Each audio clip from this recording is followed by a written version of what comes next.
Imagine closing over $100,000 in commission for free from TikTok as a new agent in a new market who doesn't know anybody. Well, that's what we're going to be diving into today with Noah Ward, one of the top agents when it comes to closing deals on TikTok. And in this interview, Noah breaks down a ton of things that can change your business forever. Number one, what he did in order to start to convert views into clients, the exact post that he makes, and what has been proven to work across every market, but also his ninja strategies of how he was able to attract large-scale developers and investors to now build and invest in tens of properties at a time, but also one thing he's never shared before, which is how one of his videos blew up to over 3 million views, and the very next day he was on the verge of giving up and quitting, and what it took for him to get back on track, to stay consistent, and to overcome one of the darkest times of his life, something you might not be expecting, but you probably will run into yourself. Now, two quick things before we're getting started. Number one, I will link Noah's content below. He's great on TikTok, of course, but also he has a great YouTube channel and present on Instagram. And number two, Noah has helped a ton of other agents go from struggling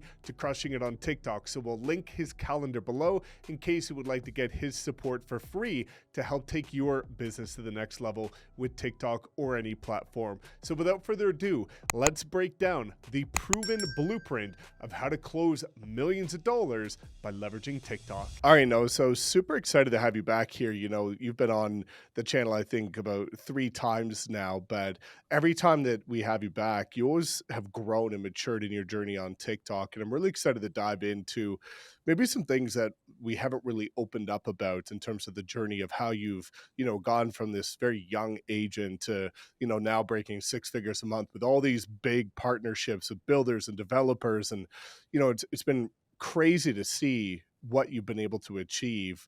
But not many people are familiar with what you actually had to go through to get there. So super excited to have you back, man. Why don't you give yourself a quick introduction, who you are, where you're from, what got you to this point, and then we'll start diving into the tactical.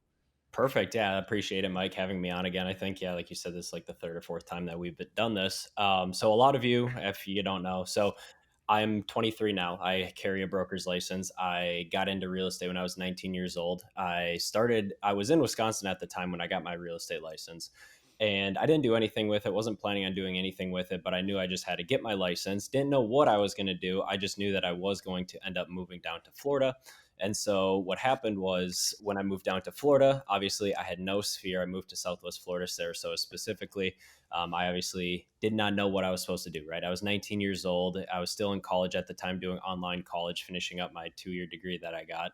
I was like, what exactly am I supposed to do? So I ended up getting a real estate license here in Florida as step one. And then I just really had to try to figure out kind of what really spoke to me. And being a traditional sales agent or traditional real estate agent just honestly was not my cup of tea. It just wasn't something I was looking to do. I was looking to do something a little bit more creative, a little bit more outside of the box. And that's kind of where you and I got started here, Mike, was kind of figuring out, okay, what's going to be unique for a 19-year-old, right? That has never bought a house before, that, doesn't even know what the house buying process looks like besides outside of getting his real estate license. And just trying to figure out what that specific thing was going to be. And I think you and I both leaned into being like, obviously video is going to be the best route for us to go. And so that's kind of where the video idea spurred from. But at the same time, I was just like, I got into real estate to not be a real estate agent. And I didn't get into it to be in the business for 10, 20, 30 years like some of these other agents. It's more, I used real estate more as a vehicle to where I really wanted to go. And I didn't know where that destination was. I still don't know where that destination is going to lead me, but I do know that it's leading me in the right direction that I ultimately want to end up in life. And I think real estate is just such a powerful vehicle for that because it has so many different facets. And we'll get into this a little bit more of kind of, I'm now spider webbing down different areas, different avenues in real estate besides being a traditional real estate agent. I did end up getting my broker's license at 21, just before I turned 22 here in the state of Florida, because I did that just to build credibility with a lot of folks here. Because a lot of people looked at me, they were like, "You're 19 years old, or you're 20 years old. Like, you're just a traditional real estate agent. You're not going to have any value to me. Like, why should I even listen to you? You don't even own a house yet." Stuff like that, right? And that's why I ultimately got my broker's license. I was never looking to leave the brokerage that I'm at right now, EXP. I wasn't looking to go start my own brokerage. It was just another credibility factor that I really had to add in there. And now skip a couple more years, because I've been in real estate for since December of 2020 here in February, or in Florida. And now skip ahead, I own a custom home building company. I'm working on currently this afternoon, I'm working on trying to put together a 70 house portfolio to sell to an investor, and then trying to sell a 50-acre $14 million piece of development property that will lead to a $180 million build out. So there's just a lot of different avenues we're traveling down right now, but it all got started ultimately by just taking the ultimate leap and diving into getting into real estate. Yeah, dude, that's so powerful, and you said something that I'd really like to touch on because I think Mhm. a lot of people struggle with what some would refer to as is imposter syndrome. Mhm. And there's a lot of agents that get into real estate, and whether they're young or whether they're older but just lacking experience, they tend to struggle with that self-doubt, that limiting belief, that imposter syndrome of why should anybody work with me? Right? I just got into the industry. How did you overcome that? Because you had both weighing on you. You had the fact that you were not just young, you were super young, and you were a new agent in a brand new market, with no experience. So what did you do to overcome that? Because now I see you and you're confident, you're educated, you are a master in the niche that you've carved out for yourself. Yeah, I mean, it's a fantastic question. And I still ask myself to this day how I got to this point. And the only thing I could do is just be thankful for everywhere I've gone to this point. But ultimately, what it came down to was I had to own what state I was in, if that makes sense. I had to own that I was 19 years old. I had to own that, I didn't know what I was doing. I had to understand that most people won't trust me because I'm at a young age, but I can't look at that as a disadvantage. I have to look at that as, okay, what opportunities will spur from, say, being 19 years old? A big one is, okay, I know I can outwork a lot of these agents that are 40, 50, 60 years old because I'm just that more hungry to get a deal done versus an agent that's, doing say $10 million in volume a year and they're just sitting back and they're all just getting referrals, right? I would be 19 years old out hustling and trying to get as many deals as I possibly can. So I knew I would just have to outwork them. So to get over the young age was, I just had to understand I'm just going to have to work harder than most people. The thing with understanding a new local market was, okay, and this is where video came in, was how am I going to sound confident enough to talk with another person, say, that's looking to buy a property? And that really came down to, I have to really understand what Sarasota is all about, or what does Sarasota offer to most buyers? And the best way for me to do that was obviously creating short form video. And you and I have talked about this in the past, was every video that I would create, it was basically I was learning as I was making these videos. I didn't know about half the stuff I was talking about, but then I was researching, I was looking on the internet, I was reading articles, but at the same time I was also creating content around that. So I think that really helped fast track my learning process about the area. And that's ultimately where I started to learn a little bit more about, the new construction world. What are the benefits of new construction? And once you really understand, once you know, it doesn't matter if you have any clients. And that's the thing. If you don't have any clients, but you know the market and you know a specific niche, you can speak very confidently to anyone that you talk with. And that ultimately portrays across on camera as being, one, genuine, two, authentic, three, not salesy. And ultimately, you're just trying to build that connection with someone through the camera. That was my ultimate goal with relationship building, at least on video, was to make sure I know everything that I'm talking about so that I can confidently relay it to someone. It just like they were my family member, so that they would feel like they could trust me to then reach out to me. So basically, at the end of the day, it came down to owning what I lacked and understanding what the opportunities were that came out of that. Yeah, that's incredible, and I would love for you to talk about how, because you alluded to TikTok, and obviously that's been your bread and butter, how you decided to go with TikTok, because a lot of people make the assumption that, and I talk about this all the time, YouTube is incredibly powerful and Instagram is incredibly powerful. And a lot of people tend to make the assumption that because maybe the dialogue on TikTok, the two-way dialogue is not as strong as some of these other platforms, that it's not the best for generating leads. But you've proven completely otherwise. Why did you decide to go all in on short form and also TikTok specifically? So there was a few different routes. There's a few different reasons. So you and I were looking at both YouTube and TikTok. Well, I should just say YouTube and short form. And obviously, I dabbled in YouTube, and I still do it to this day. But at the same time, I was 19 years old. I wasn't very confident on camera. I did not want to do 6, 7, 10, 15, 20-minute videos. I just didn't feel that confident to be on camera for that long a period of time. And I figured ultimately the best route for me to go was to do short form content, stuff that was maybe 15, 30, or even 45 seconds long. To then it was short, quick little energy bursts that I would be able to give out, to then create those videos. And that was ultimately a driving factor for me, was that reason was because I could easily do it really quick, knock them out in 15, 20 minutes, and I would be done. And I wouldn't have to write a script for YouTube and worry about all that stuff, because editing, in my opinion, it's a lot more informal than say YouTube video editing or say longer form videos. And so I really like that, especially when I was getting started. And at the same time, I just felt like there was a big boom in December of 2020, January 2021, where TikTok was still very new. People were like, oh, it's just meant for people that are dancing, right? It has no business application on there.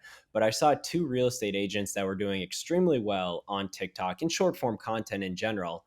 And I was like, well, if they can do it, why can't I do it? Right. And everyone's like, oh, well, isn't your average demographic like 20 to 30 years old, or even 15-year-olds? Like, I can pull up my analytics right now, and it will literally say the majority of my audience is 45 to 65, which is crazy, because thinking a 65-year-old is going to be watching a TikTok video it's not something that you would imagine. But at the same time, it's truth. Numbers don't lie, the facts don't lie. And that's kind of why I started leaning into TikTok. And I mean, one of my largest clients to this day that I've done over 10 million, probably about 12, $13 million in volume with, came from TikTok.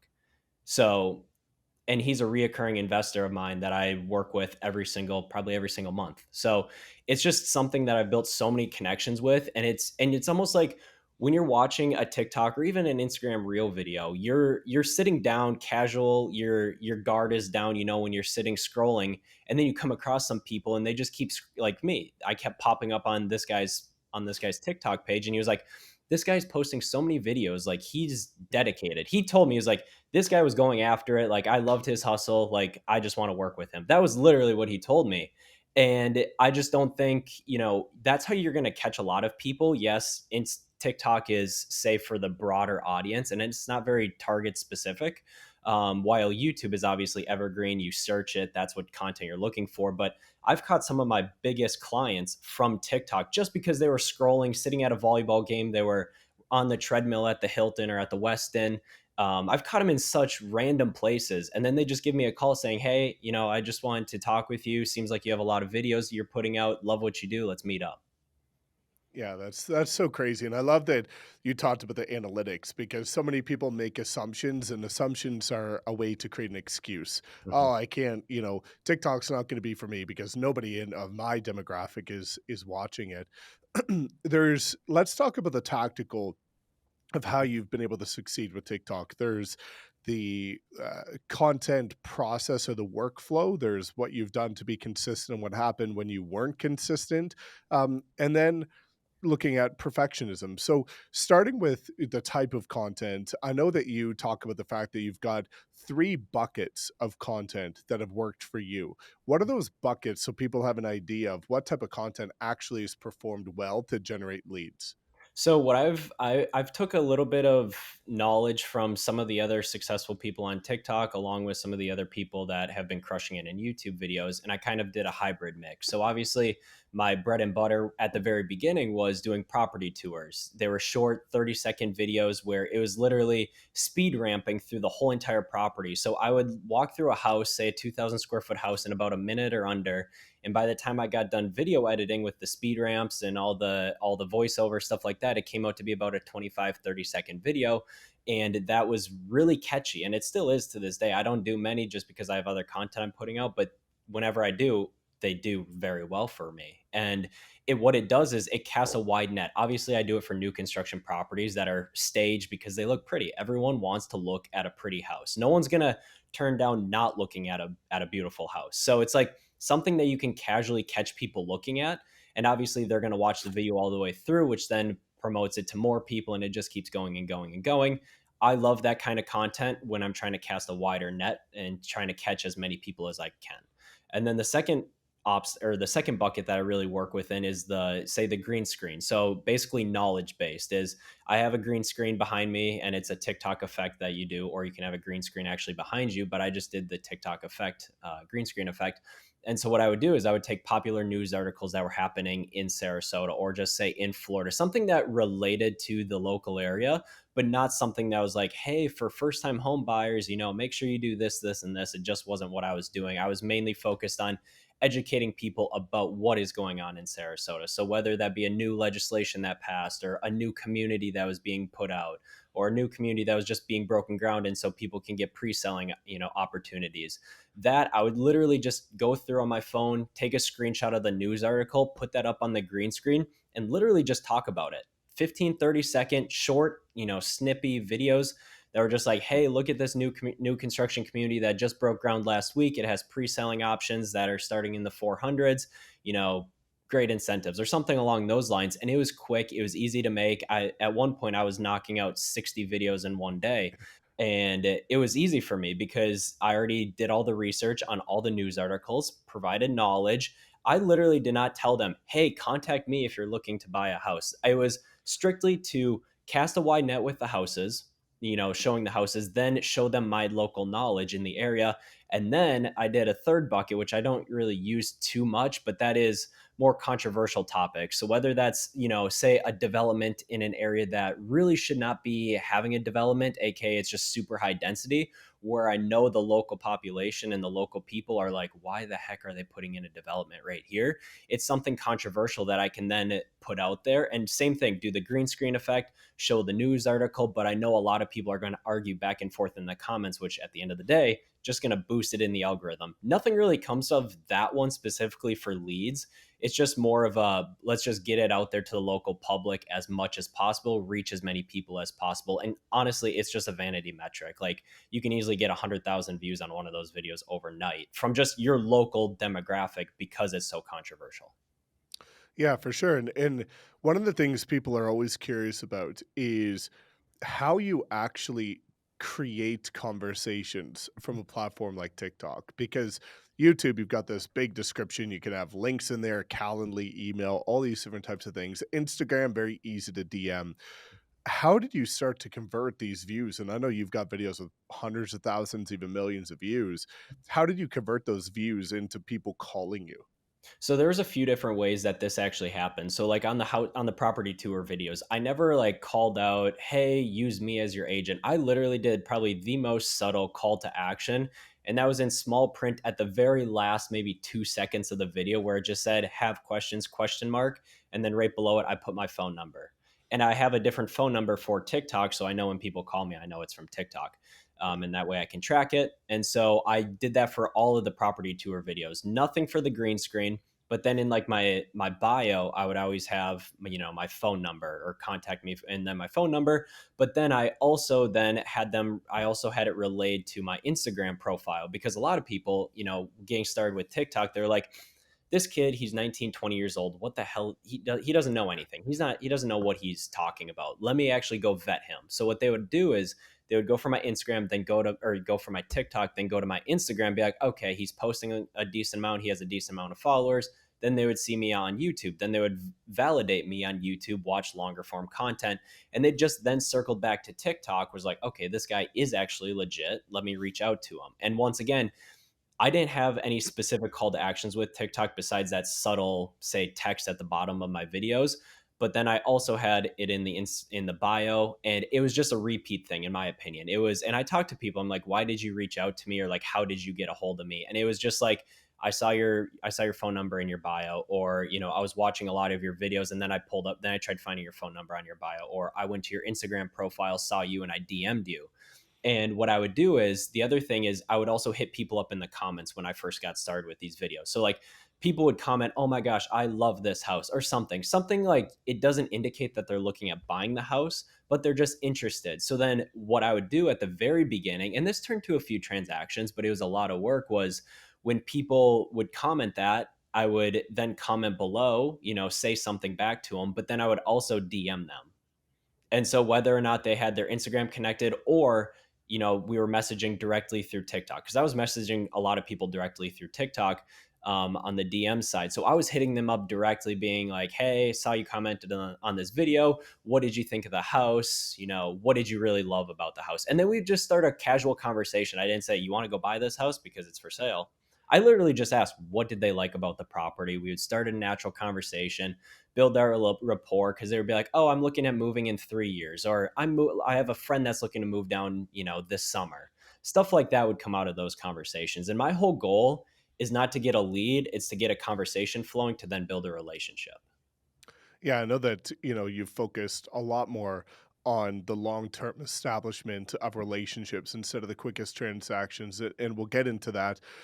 One of the things that I pride about what you've been able to do is consistency. And I'd love to talk about that because there's a couple elements to your journey where you were consistent, then you broke that consistency because of something many people struggle with or many people fear, which is negative comments. But then that was almost a catalyst to the explosive growth of what happened after that to your TikTok, where you went even more consistent. You've been consistent ever since. That seems to be the number one thing people struggle with. So, what have you done in order to stay consistent? And what happened during that period of time where you broke that momentum? So this was probably one of the most transformational times for me in my TikTok journey, as I Mhm. say, because this would have broke so many people. And this is why I like talking about it kind of like on these little interviews, is to give people kind of a little bit perspective that, this whole journey was not an easy ride. And it's still not to this day. There's still a lot of bumps, but getting started at such a young age, there's so many hurdles to overcome. There were so many insecurities that I had to overcome. There was just so many, it felt like the world was kind of against me. And what happened was, I was posting maybe 3 or 4 times a week, just like any other person would, nothing crazy. And I wasn't getting much traction, getting a couple hundred views here and there, nothing really special. And then I had this one video that popped off, and it went to like, I know it has like 3.5 million views now, but it hit 3 million views in less than 36 hours. And I was like, oh my God, this is going to be amazing. I made it. I'm successful now in TikTok. It's all going to be million and million views every single video. And that was not the case, because all I got was probably about 3,000 hate comments out of the 4,000. And my next video that I posted the next day only probably got 2,000 views. So imagine having a video go from 3.2 million views in 36 hours to a video that went 2,000 views. It hurts the ego, and it really hurts. Like, with all the comments that people were saying everything under the sun that you could possibly think of, and everything that was like, "Oh, you're way too young," or, "Oh, you should not be in real estate," or just so many different things that people would look at that and be like, "Oh my God, maybe I should not be in real estate," or, "Oh my gosh, I should not even, why am I even doing video?" Like, that would have broke a lot of people. And honestly, it broke me. Like, I was to the point where I'm like, I'm done with video. I can't do this anymore. Like, these comments are completely insane. And still, I was going through some insecurities of myself, personally, to where I'm like, I actually believed a lot of these comments. Like, oh my God, they are actually true. And that was when I was like, all right, I'm done with TikTok. I can't do it anymore. I can't deal with these comments. I completely got off of TikTok. I was just like, I'm done. I didn't delete my profile or anything. But I just did not go on it anymore, because I felt like it was just complete disaster. And at the time, I was like, I don't know what I'm going to do. I did focus a little bit more on YouTube, like, okay, maybe I should make some of these videos, but it just wasn't something that I was that interested in. And I was in Clubhouse rooms when Clubhouse was super popular. I was in it every single morning, and one person spoke up and was just, they had a very similar experience, not with TikTok, but just getting into the business in general. And they're very successful now. But it basically was like, when I got into the business, everyone was telling me I shouldn't do it. I'm too young, or, I have no experience selling houses. He was going through the same things as I was, but he said, as long as it's moral, ethical, and it's the right thing to do, basically fuck everyone and just keep moving forward. And that was an aha moment for me. And I was like, well, if this guy literally told everyone to go F off, basically, like, why can't I have that mentality myself? Why can't I develop something that's like, yeah, this person said this about me, but maybe they're right to an extent, but how can I turn that hate comment into something that's more positive? Like, oh, you're too young, you don't know anything about real estate. Yeah, I am too young. Yes, I don't know much about real estate. How can I learn more about real estate? Like, I took a lot of these comments and I was like, yeah, it was negative, but a lot of that was factual. Like, I got to get better. I have to grow. I have to learn more. I have to exceed or succeed in what I'm doing. So I took the comments, took them to heart, and I didn't let them hurt me as much. I just understood those as a learning curve, basically. I took them as education. And so for me, I was like, okay, well, if this guy says as long as it's moral, ethical, and it's the right thing to do, what am I going to do now to move forward to actually succeed and not be like, oh, poor me. Like, I had so many hate comments, poor me. I'm just done with real estate. It just wasn't something that I was willing to do. And so I told myself, all right, I'm going to give myself 90 days and I'm going to, whatever happens in these 90 days, I will let it be. If I do great, fantastic. If I don't, I'll find another way to go around it, or we'll just see what happens after the 90 days. And that's when I was like, all right, what's going to work for me is let's post 3 videos every single day for 90 days straight, and let's not miss one day. So 3 videos, 7 days a week, which is an insane amount of videos to produce. But at the very beginning, it was kind of easy because there's so many topics to talk about. And in that 90-day period, that's where I grew probably about 15,000 followers in that 90-day period. And obviously, I was like, I can't sustain this. This is ridiculous. After the 90 days, I was like, let's just drop down to 2 videos a day. And then I dropped down to 1 video a day doing maintenance. And now I'm at a little over like 41,000 followers or something like that, 40,000 followers on TikTok. And to me, that was the most transformational point because I took from heart after the 90 days. I was like, listen, no matter what someone says about you, screw that, because that's just a reflection of what they think about themselves. That's not a reflection of what they think truly about you. They're honestly, there's something not wrong, but there's just something that they feel inside them that they felt the need to comment those hateful things to you. Once I understood that and I grew a thicker skin, as most people said, I basically was like, I was able to brush off all the other hate comments that came along my way, or I turned it into a positive note. And to this day, I still do it. I actually love getting hate comments to this day because one, I reflect on who that person is. And two, I reflect on, okay, what can I learn from that comment? So that's kind of how we got to where we're at today. Yeah, that's you said a something really important there, which is that it affected you because you realized some of it was true. And I think that's where a lot of people need to have a perspective shift when it comes to negative comments, is that the only time it's ever going to hurt you or offend you is if you believe it's true. And that's where you start realizing business entrepreneurship is 80% psychology, 20% tactical. And the work is that if you're not getting your mindset right, these things are going to affect you. And it's all about this personal growth journey of who you become. And like you said, you took this negative into a positive, you used it to grow, to reflect, to mature, to learn more, instead of, because there's some people that there's kind of two different common outcomes of negative comments.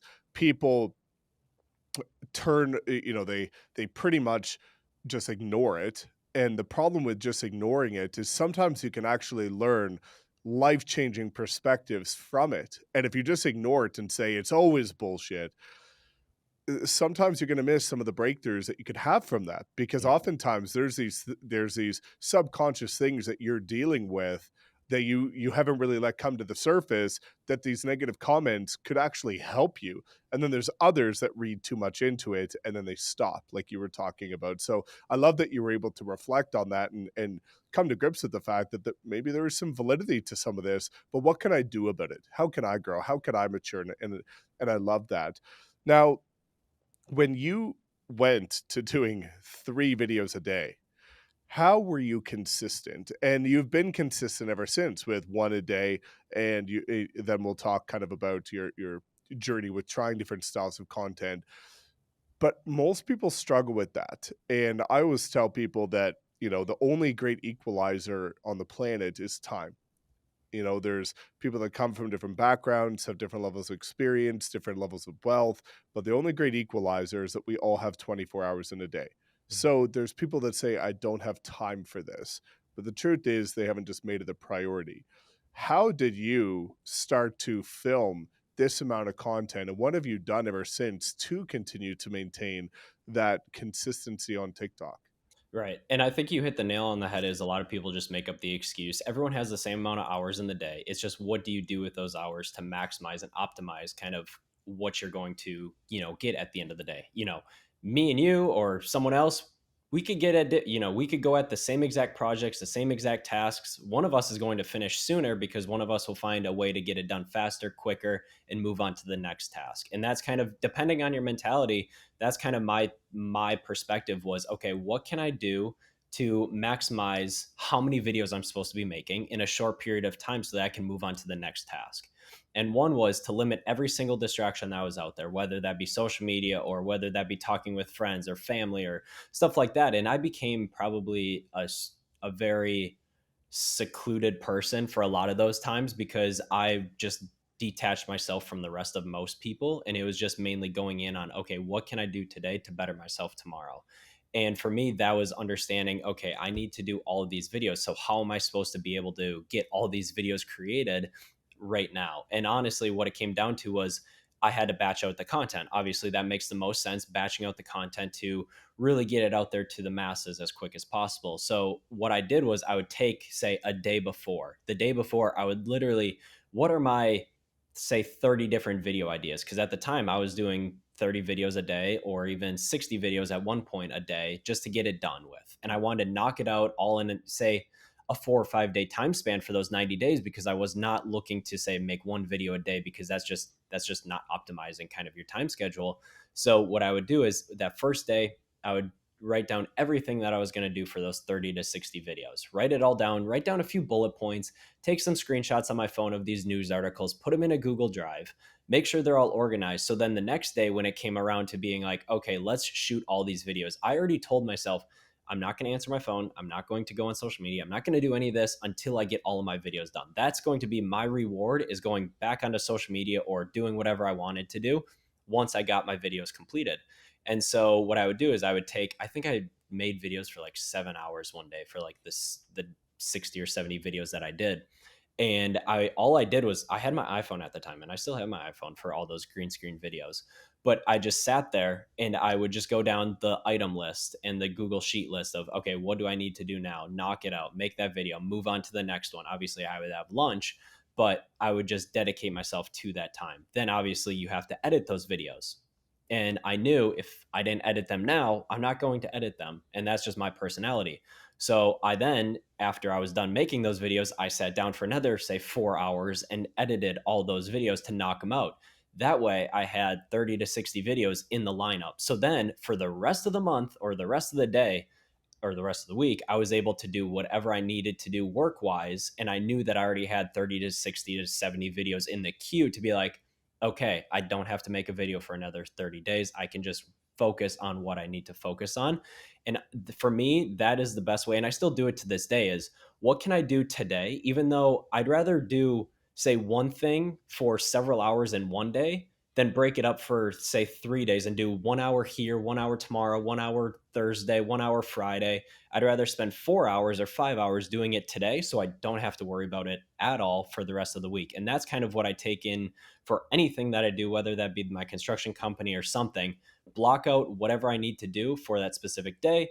That way I can move on to a new task the next day. And that's what I do today for all my content. And even though I have a videographer now, which we'll dive into, probably, and I'm not going to say this because you may watch it, but it may have been a stupid mistake for me to go professional when it came to making these videos because it just isn't me. It's not genuine. It's not something that's authentic to me. It's not something that's not what I built my business off of. And now we're going to be switching up the content again. Yeah, for sure. And you said something really important, which is finding what works for you. You talked about the fact that for you, you need to edit your videos right after you film them. And that works for you. And I think the important thing for people when it comes to being consistent on social media in general or short form specifically is you have to find what works for you, but you have to find something because something out there is going to work for you. But if you're just convincing yourself that there's no option, there's no, way that I'm going to be able to fit this into my calendar, that's exactly what's going to happen. You're not going to fit it into your calendar. And I find batching works incredibly well too. And huge props to you because you did this before the inception of ChatGPT and all these things that now basically give you 30 videos in a matter of seconds. You actually had to write these out to do the research, and it's easier now than ever, to the point where there's no excuses to, say you don't know what you should be recording. And I think that's a really important thing for people. But yeah, go ahead. No, and this is kind of, and I say this to every single agent that, I talk with, or just someone in general. Like, if you look at my background and someone can scroll through my whole entire social media, you guys can see the entire history of me. I literally had every obstacle against me that most people give out. Oh, I moved to a new city. Oh, I'm too young. Oh, I've never owned a house. Oh, I've never done anything in real estate. I literally had all of those obstacles to overcome. And if I can do it, honestly, anyone can do it, because it's not rocket science. It's simple. It's a simple process. It's not easy, but it's simple. And I think that's where a lot of people get bogged down, is where to start. Or, I have this obstacle. It's not it You can't have a poor me mindset. You have to have a, okay, I understand I lack in this area, but how can I get better to excel in where I really want to go? And ultimately, my driving factor was, I just wanted to basically succeed in whatever I did. I wanted to do it at the highest level possible. And I'm still not at that. I'm terrible. I'm not even close to it, but I still know that I'm going to leverage real estate and leverage where I'm at today to then grow into other companies, just like what I've done right now. And it's just the baby steps. Take it one day at a time, one process at a time, one step at a time. Don't get overwhelmed, and don't have an expected outcome. That's the biggest thing for me, is don't have an expected outcome, because if you don't hit that outcome, that also then messes with your head. To me, I don't have an outcome of where I'm going to be in life. I have an idea. I don't have a dedicated outcome. Like, I don't have a dedicated outcome for where I want to be, say 2025. I have an idea of what I want, but I don't have it set in stone, because the one thing that I've always done is never left a door closed. If someone asked me to go grab a coffee, I will say yes, because I don't know. Some of the stupid coffee meetings I've had have turned to some of the biggest deals, because it doesn't matter if you're going to go talk about real estate to go grab coffee. It's the conversations that lead up to that, and building that rapport, building that relationship, getting introduced to not only that person, but his friends. And I think that's ultimately where the true money lies, is not within that direct connection, but but that connection's friends. And if you can build a rapport with them, they then build a rapport with you. And to me, that is where my relationship building has come into play. Yes, it is a 1, 2, 3, 4 year play for a lot of these people, but at the same time, if you are willing to stick it out and willing to build up that relationship base, ultimately you are going to have a lifelong, life that you're going to want to basically just keep going and leading down in the right direction of everything that you wanted in life. You're able to get, as long as you're willing to play the long-term game. Yeah, and I love that you said, you talked about expectations. Expectations are what leads to disappointment every single time. And oftentimes the expectations people set for themselves have no validity. They're just comparing themselves to somebody else, or, a journey that had a completely different backstory. But you've set these unrealistic expectations to the point where you're setting yourself up for disappointment from day one before you've even started. And I think that's why people like you have thrived on TikTok and Suman's thrived on YouTube. Is, you guys have just said, this is not, I'm not looking for tangible results within this amount of time. I'm just going to keep doing it until it works out. It's not a matter of if, it's just a matter of when. But before getting into how you've established some of these unbelievable relationships, you talked about switching up your content. And that's something that you and I both have in common.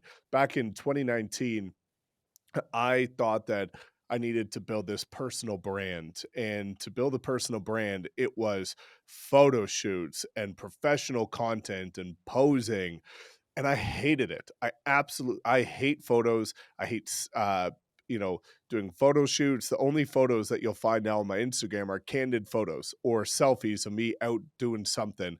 But you'll never find a professional photo of me posing for something. I hate it. And I went to a personal branding event in LA. And after the event, the guy that was running it said, Mike, I've gotten to know you over these days. What you've shown me is radically different from who I'm seeing on Instagram. And in 2020, I went back to being authentically myself. And in 2020, that was the year that my income went from 300,000 to 3 million in 12 months. You're going through this similar journey, and you just went through it where you crushed it with all this very genuine, authentic content. And, rightfully so, you said, okay, maybe there's new levels to this. How can I step it up? What can I do to maybe take it to a new level? And you tried a different style content. There's a lot of value in trying different things, but I know that the data showed you and the feeling showed you that that might not be the right path. Do you want to talk about putting out some of this more professional content? hmm Yeah, of course. And, obviously getting started, I was trying to do it on a shoestring budget like everyone is, right? You're making Yeah. videos on your phone. You get the biggest thing for me was obviously having quality audio. And that was, getting a lav mic or getting a studio mic, something, right? That was actually better than, say, an iPhone microphone or something. And that's what I did all my content on, all my TikTok content, even my YouTube comment had, my YouTube content had another camera involved, but it wasn't something super high quality. It wasn't something that was $5,000 or $10,000. Um, and that's what I grew my entire business off of. Looking back, that's where all my biggest relationships and all my transactions have come from is from those kind of equipment pieces. But then at the same time, I'm like, okay, I've done so well for myself right now. Why can't we take it to another level? Like thinking, just like any other person, well, if I make high quality content, I'm going to make more money or I'm going to attract more people. And honestly, that couldn't be further from the truth. Like Yep. my content view and everything has gone so downhill since getting a professional videographer. And it is insane. Yes, the videos look absolutely pretty, they look amazing. But at the same time, I'm not doing the amount of volume or I'm not getting the amount of leads from that content compared to I'm still getting views and comments from my past content from like 6, 10 months ago from TikTok, which is insane. I'm not getting much from the new content, even though I've been doing it for almost 3 months now, 2.5, 3 months. And I think after this 3 month period, I am not going to be doing professional content anymore because it does not seem genuine. It seems all scripted, seems unauthentic, looks pretty, audio is great, but at the same time, it's just not me. It's just not someone that I can connect with over the camera because at the same time, people are just looking to connect with you on a human level, on a personal connection. They are not looking to connect with you for business reasons when you're on TikTok or Instagram, something like that. It took me 3 months to understand that, or I learned that here, but it's just not, it's the grass is not greener on the other side. Like a lot of people think, I made it. I'm moving from my iPhone to now a professional $5,000, $10,000 camera. It's just not the case. And I am happy to say that I will be moving back to more genuine, authentic content here in the next 30, 45, 60 days. And obviously, I was spending an arm and a leg on professional videographer. Like, it's ridiculous how much a professional videographer costs a month. And now I'll be saving a lot of that money because I'm not doing it, but I will still have say an assistant or someone on the backside still doing the videography, but it's not going to be a professional videographer because I'm going to try to find a content a content kind of form or style that fits me is actually genuine, authentic. And yes, it may not be with my iPhone, it may be with a camera, but it's not going to be something that's super edited or super polished or super scripted. It's just going to be as native as possible and just trying to connect with people over the camera. Yeah, you you said a word that's incredibly important, which is connection, right? Ironically, I just posted a short form video this morning about the fact that the goal of social media is connection, not perfection. And a lot of people are these perfectionists, if you will, which is the most bullshit excuse you'll ever find. Um, but I'm doing the same thing as you. Like I built out this $50,000 studio that I'm here in my house, and I find the content that I now do and some of the content that I enjoy the most is literally sitting at my kitchen island recording there in my home. And it's just more warm and inviting and less, like this. And this is where I do my interviews, and that's fine. But all my short form is now literally my best friend holding my iPhone for me so I don't have to hold it. But we're filming in my house and he's just holding the iPhone and that's it. We have a lav mic, we have an iPhone, and we're done. And it's genuine, it's authentic, people can connect to it, and that's awesome. So I love that you've gone through that journey because it's something that allows us to realize, you know, we have to double down on what got us here. And a lot of people will do something that gets them somewhere successful, and then they'll veer off in a completely different direction instead of just doubling down on what already worked. Now, what people are going to be most curious about is how the heck you formed some of these unbelievable relationships. You're doing big scale developments. You're working with, big time real estate investors in different states, in different countries, in different continents, overseas, South America. It's wild to see what you've done. And a lot of that has just come from you again talking about focusing more on the relationship over the transaction.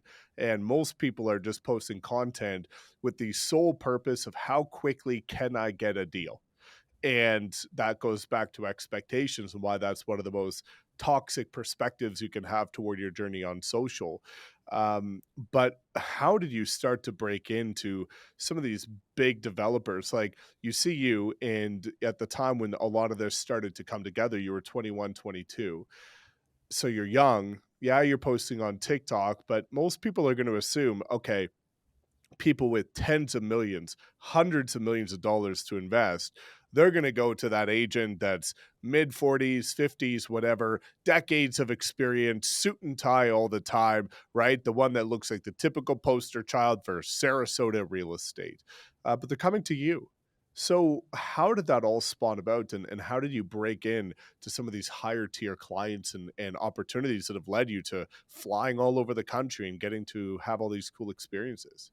Yeah, of course. And the biggest thing I'm going to lead with is once again we've talked about this, but not having an expected outcome.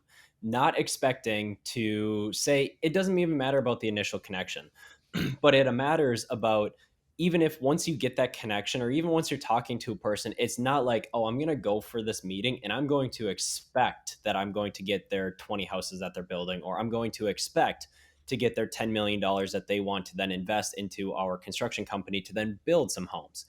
I don't go in with that expectation because all it does is it makes you feel like you're so greedy, so money hungry, and you don't care about that person initially. Now, a lot of people are like, well, how did you make these connections? And to be completely honest with you, it was just coming from experience, coming from really understanding what did I do to lead up to this point? And that was, okay, I'm making these videos and everyone's like, "Oh, videos are easy. Let's just all make them." But if you're not consistent with it, people value people that are consistent with anything. If you're consistent making videos, they're going to see you being, say, the market expert because you're always talking, you're always popping up in their news feed. You're always just popping up somewhere in their head. That's what came to a couple of my investors. I had one meeting with one investor that blew me off. Actually, this one's really funny, and I wonder if he's going to watch it. But I had this one investor that it was through a mutual friend, and the mutual friend found me on TikTok, and he was like, "Hey, I want you to go meet this guy." I met him at a property, and he was just like, he was like, "Oh, you're 21." He was looking at me. He was like, he basically just blew me off, brushed me off, and I was just like, "This is so weird." Like I understood it, right? Because I'm 21, did not know anything, and now to this day, and now we're about, and he may think differently, but that's my perspective. And then now we're working on a 70, 60, or 80 house project right now that we're going to sell a portfolio, and he reached directly back out to me last year out of the blue, completely out of the blue. He's like, "Hey, I've been actually following you on social media. You seem like you're doing really well. You're putting out a lot of content. Love what you're putting out. Let's go do a deal together." And it started with one deal, two deals, three deals. Now it's at 60 house package. And it's also leading to a 50-acre development project over there. That's $14 million. That was a 3-year relationship that was being built. Initially, he brushed me off, in my opinion. And he didn't really believe that I could do much as a 20, 21-year-old. And all these connections, they all spurred from video. And it wasn't that connection. Like I said, it's all been mutual friends that have introduced me to people. So it's not that direct connection, it's the friends connections that I really care about. And yes, that has led me to traveling to Vegas 3 times in a year to go party, not party, but go be with some NFL players and some MMA players, stuff like that, to go connect with some investors that are going to all these parties. And that led me to obviously traveling to Miami many times to go meet with investors, fly up to the East Coast, fly over to the West Coast, just to have conversations with people. Like a lot of people understand, they're like, oh, this is going to be a waste of your time. And I'm like, and people that are very close to me today, they're like, why have you been talking to this person for over a year and a half and they have not bought a house or they have not done this? And I'm like, because I'm playing the long game. Most people would have gave up on this person, but he's looking at building 10 houses in a year. And to me, on the construction side, we make say 20% profit on all these builds, cost plus. And to me, 20% of a $400,000 house, multiply that by 10 over a year relationship, that's a damn good day in my opinion. And some people may think otherwise, but that's just one connection. And a lot of people give up on just the first initial meeting. They're like, "Oh, he didn't want to buy anything, so I'm not even going to talk to this guy." I'm the person that actually was like, "Screw it, I don't care if he didn't want anything right now, but he's going to want something a week from now or a month from now or a year from now." And so many people overlook that, and that is where the greatest opportunities have lied. And don't get me wrong, I've had so many people waste my time as well, saying like, "Oh, I'll build these houses or I'll build 10 houses. Let's go look at properties." Yes, I have had those. But if you really think about it, it's a numbers game. The more people you have, the more people it is that are going to say yes. And so that is basically what I've done to prioritize kind of all these different relationships that I've grown. Yeah, it's so cool, dude, to see that you've played that long game, and I think that's really important now more than ever. Agents, the majority of the industry didn't really have the year that they were expecting. Mhm. There was a lot of external pressures from interest rates leading up to the election. There was, the economy. There was all these things, and it's very easy to get what I call and many people call is like commission breath. You have an opportunity and you get to the point where you're pushing because you're kind of sitting there saying, dude, I need to put food on the table. And so I want to kind of nudge this person in the direction. And you kind of said, okay, I know that I need to put food on the table. I'm a broke young agent in a new city. Um, but I value what this could turn into long term.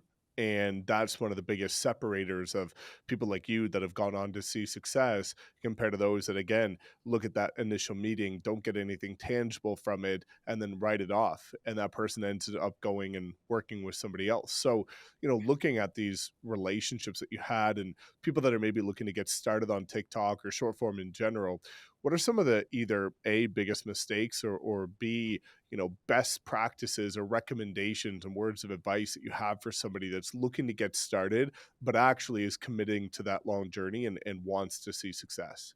Right. And I think you also hit the nail on the head about commission breath. And I learned it very, very early. And it was with one of my very first clients and this is why I'm the way I'm at, why I am who I am today. And it's from that first, say, half client, because they really didn't do a transaction with me. But what I learned was I was so money hungry. And this is where it hit me. I was so hungry. I was like, all right, I need to get this sale. So they were going there. We were showing houses, we were looking at properties, and ultimately I was like, you need to buy this one. This is the perfect one to buy it right now. And they were like, this is just not the right location. And then we left, and I hit them up the next day. They're like, oh, we went over to this area. And to me, I was like, because they asked, they're like, do you want to go over here? And I did not want to drive that extra, say, 25 minutes to go there. But ultimately I lost out on that deal because I was not willing to say keep in touch with them, build that relationship. But they literally bought that week. And to me, I was just like, tried forcing myself for them to buy that home.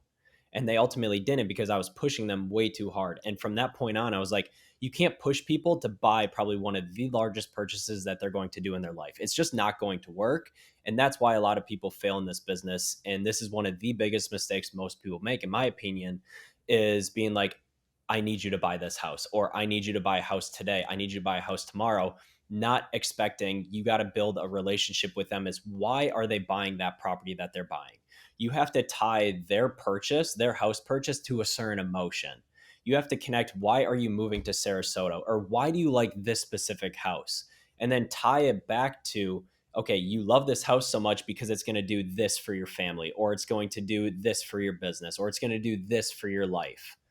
And at the same time, that's ultimately what I've done this whole entire time. Every time I have a conversation with someone, I try to figure out the reason why. what their emotions are to a specific property so that I can have an actual tangible item that I can tie between them putting that money into that house and them actually signing, on the contract. So that's probably the biggest mistake that I see a lot of agents make, and I think a lot of people really need to focus on that. And then getting started in content's the very similar, is looking at it from a high level perspective. Is okay, what content would you want to watch?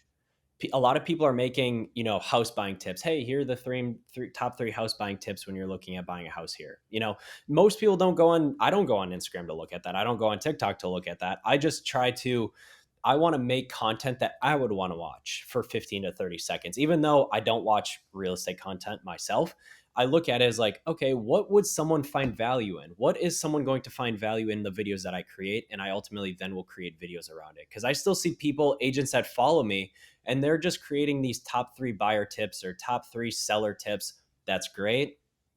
In my opinion, it just does not work on TikTok or, short form video, because you're not building a connection with anyone. You're just saying, here are the top three home buying tips, and everyone knows about them at the same time. And so for me, I just try to figure out what videos I would want to watch and then just produce those videos. And then I would see what videos did good out of the 30 most recent videos that I did and double down on those ones. So those are kind of the biggest things that I would lead with, and some of the biggest things that I would tell anyone that's getting started on TikTok is focus on making content that you would want to watch at 5 o'clock in the evening after a long day of work. Yeah, that's really important. Looking at people always talk about like the algorithm. And truthfully, it's just about connecting with humans and other people. And the truth about the algorithm is, all that it is consumer behavior.